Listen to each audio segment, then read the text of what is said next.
Ahora mismo contamos con Enrique Delgado, experto en geopolítica, experto en análisis geopolítico, que está con nosotros en Negocios Televisión. ¿Qué tal, Enrique? Buenas tardes. Al programa.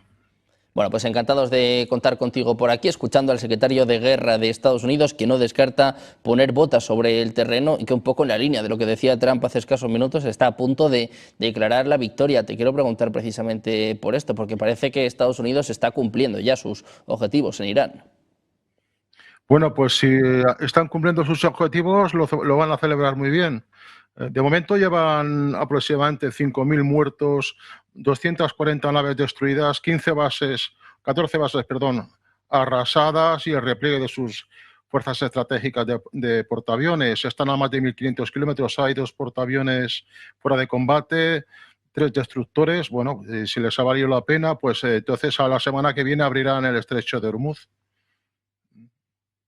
Pues uno de los temas que se está debatiendo es precisamente este, que va a pasar con el estrecho de Hormuz. Decía Gesed que están pasando más barcos que en los últimos días. Trump también está hablando en este sentido, diciendo sobre todo o mandando un aviso a los países aliados para que tomen el control del estrecho. Te quiero preguntar por esto, porque ya se habla de que Trump quiere declarar la victoria, quiere retirarse de este conflicto y le da igual no controlar el estrecho de Hormuz. También se habla del coste político que esto está teniendo para Donald Trump. ¿Crees que estamos cerca de ver una retirada, de ver un final de la guerra?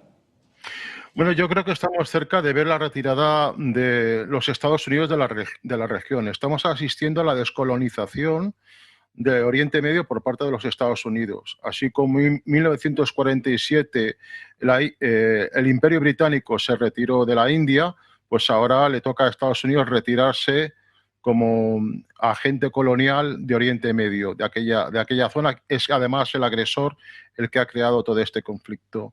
Por lo tanto, yo no veo una victoria por parte de los Estados Unidos, sencillamente porque Estados Unidos no tiene la capacidad de atacar eficientemente a las fuerzas iraníes. Y no tienen esa capacidad porque lo que están haciendo es lanzar ataques con misiles, utilizando lanzamientos inerciales, con giroscopio electrónico. No tienen sistema de guiado por una serie de motivos, una serie de cuestiones técnicas que están funcionando allí, una serie de complejos militares rusos y, en este caso, rusos, y no tienen esa capacidad. Han lanzado, dice que 10.000, 11.000 ataques. Bueno, pues el resultado es prácticamente inocuo, ¿no?, de cara a lo que es la guerra. Por lo tanto, a mí me parece que la única solución que tiene aquí Estados Unidos es retirarse absolutamente de la región con una derrota. Bajo mi punto de vista será una derrota, y además tendrá que compensar a Irán económicamente por el destrozo que han hecho. Y si no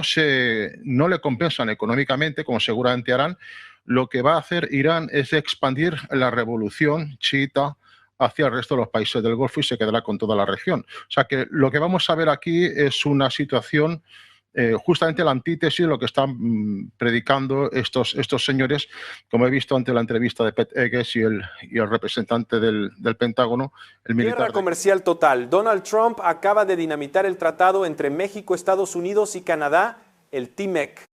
El presidente estadounidense, en un acto que analistas internacionales ya califican de autoritario y fuera de toda ley, ha impuesto aranceles devastadores contra México, llevando la relación entre ambos países a su punto más bajo en la historia moderna. La respuesta de México no se ha hecho esperar. La presidenta Claudia Sheinbaum ha trazado una línea roja inquebrantable, una declaración de principios que resuena en todo el mundo. México no se arrodillará. Estamos presenciando en vivo este 1 de abril de 2026, un momento que definirá el futuro de Norteamérica y quizás del orden mundial. La administración del presidente Donald Trump está completamente equivocada, actuando más allá de los límites de la ley y de la razón, llevando al mundo al borde de consecuencias impredecibles. Frente a esta agresión, México ha sido claro: se unirá a otros países para luchar contra Estados Unidos de la manera más resuelta y correcta. En Washington ya resuenan voces de expertos y congresistas que hablan de argumentos sólidos para un juicio político contra Donald Trump, acusándolo de un abuso de poder sin precedentes. Mientras tanto, países poderosos y naciones vecinas como Canadá están condenando y criticando duramente la medida unilateral de Estados Unidos. Se está gestando una tormenta perfecta. Bueno, pues Israel, que sigue fijando nuevos objetivos, sigue escalando las tensiones en Oriente Medio, sigue sobre todo apuntando a Líbano, pero al mismo tiempo diciendo que la guerra no se ha terminado. Aníbal, te quiero preguntar por esto, ¿hasta dónde crees que puede llegar Israel y hasta qué punto Trump va a permitir también estos ataques? Como dice el compañero, ¿no? Totalmente de acuerdo. No podemos decir Israel, tenemos que decir el señor Netanyahu. Esto es una guerra del señor Netanyahu que no comienza el año pasado ni el año anterior. Esta guerra en la cabeza del señor Netanyahu ya lleva más de 30 años, o 35 años. Es una autopromesa que él se hizo de destruir Irán. El efecto no es el cambio de régimen, sino destruirla, descuartizar a Irán. Esa es la idea del señor Netanyahu para poder avanzar con esa gran Israel, como él pretende, en pedazos de Egipto, pedazos de Jordania, pedazos de Irak, de Líbano, de Turquía, inclusive. A tal punto que el señor Netanyahu no tuvo pelos en la lengua para decir que después de Irán viene Turquía, que Turquía será la próxima Irán. Entonces, cuando llega a ese nivel, a ese punto, tenemos que pensar que aquí el enfermo mental es el señor Netanyahu, que está llevando a la destrucción de la propia Israel. There is a story developing at the edges of this conflict that is not getting the attention it deserves in the international coverage. And it involves a country that has absolutely no strategic reason to be involved in this war, no military capacity to influence its outcome, and no geographic proximity to the theater of operations. Yet its president has inserted it into the conflict anyway, loudly and repeatedly, and Iran has now formally responded with a warning that carries real diplomatic and economic consequences. Argentina just received an official diplomatic warning from Iran. The Iranian Foreign Ministry, through its Director for the Americas, a senior institutional figure speaking through official diplomatic channels, not social media, issued a formal communique accusing the Argentine government of providing what it described as shameless support to the United States and Israel in the context. David Schuster here. Defense Secretary Pete Hegseth is now facing accusations of insider trading. A new report by the Financial Times says that Hegseth's broker tried to make huge investments in defense companies just before the war with Iran began.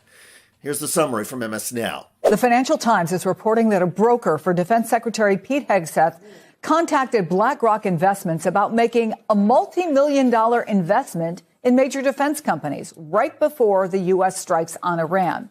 That's according to 3 people familiar with the matter. The report says that the investment, which did not go through, would have involved massive defense contractors for the U.S. government. Pre-war investments in massive U.S. defense contractors.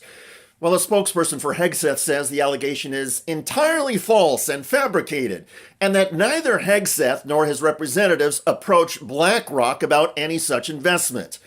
The Financial Times story was reported primarily by Paul Murphy, the news organization's investigations editor, and a journalist for CNBC Europe who has worked in the past with Murphy responded to the Hegseth denials with this. Well, I can tell you the first byline on that story is Paul Murphy, who's the FT's investigations editor, someone who I've known and worked with. I first worked with him more than 30 years ago at the Daily Telegraph here in London. He is one of the best journalists I have ever worked with. And so I think there's probably more to this story than the White House and the US Secretary Defense Department is saying. Congressional Democrats also think there is more to the story. They are demanding investigation.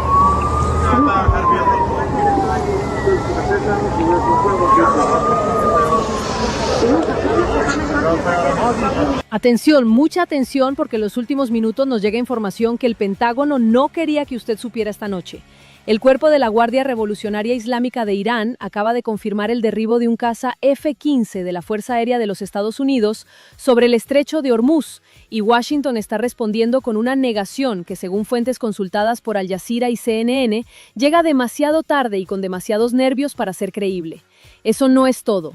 Mientras usted ve este video, el aeropuerto internacional Ben Gurion en Tel Aviv sigue siendo objetivo directo de los misiles iraníes Khorramshahr-4, los mismos proyectiles que, según el ejército israelí, llevan ojivas de racimo capaces de dispersar hasta 80 bombas pequeñas en un radio de 10 kilómetros. Sale a la luz un rumor que podría cambiar el rumbo de la guerra para siempre. El presidente Donald Trump, según algunas fuentes, está siendo llevado al hospital de emergencia. Esto después que Donald Trump se desmayara en pleno acto público en la Casa Blanca. En un comunicado, la misma Casa Blanca y la vocera Caroline Leavitt acaban de decir que todos los eventos del día del presidente quedan suspendidos hasta nuevo aviso y, según ellos, mañana volverá a la agenda pública. Pero esto sucede horas después de que el presidente de los Estados Unidos haya dicho que iba a borrar de la faz de la tierra a los iraníes. Estos señores... Donald Trump wants to get out of this. He's finally figured out there's nothing to win. We can drop bombs and shoot missiles at these people all that we like. It's not going to change the condition of the region. It's not going to improve anything. Worst of all, it's going to send the world into an economic recession, maybe depression. And he's got all sorts of people telling him, listen, boss, you've got to stop this and stop it soon, because if you don't, we're going to be in a state of poverty along with the rest of the world. The rest of the world is already headed down the tubes. If you go to Europe, the prices of gas are 3-4 times what they were. In Asia, it's apoplectic. Southeast Asia, it doesn't matter where you go, Southwest Asia, the situation is dire from a purely financial economic standpoint. And we don't exactly have a very strong financial position given our national sovereign debt. And we seem to be debasing our currency at the moment. So that the whole idea that really underpins the American economy, Darryl, is the petrodollar. And the petrodollar, very simply, is we buy your oil. You live in the Arabian Peninsula. We buy your oil. The dollars that you get from us, you reinvest in our treasuries. And by reinvesting it in our treasuries, we're able to continue an economic expansion. Well, that's over. It's done. Yeah. La saga del avión F-15E Strike Eagle derribado al interior de Irán continúa. Y es que después de que uno de los dos tripulantes de la aeronave fuera rescatado por un helicóptero MH-60 y posteriormente alcanzado cerca de la frontera de Irán, estrellándose en Irak y siendo rescatado de nuevo, ahora el destino del segundo tripulante sigue siendo incierto, con los esfuerzos de rescate suspendidos después de que ese mismo día fuera derribado un segundo MH-60 Black Hawk y también resultara dañado un A-10 que escoltaba la misión de rescate, sin siquiera mencionar al otro A-10 derribado en Hormuz. Y ahora, tras ese notable día lleno de pérdidas, los iraníes hacen un anuncio asombroso. Hemos capturado al piloto estadounidense, haciendo realidad el peor escenario para la Casa Blanca.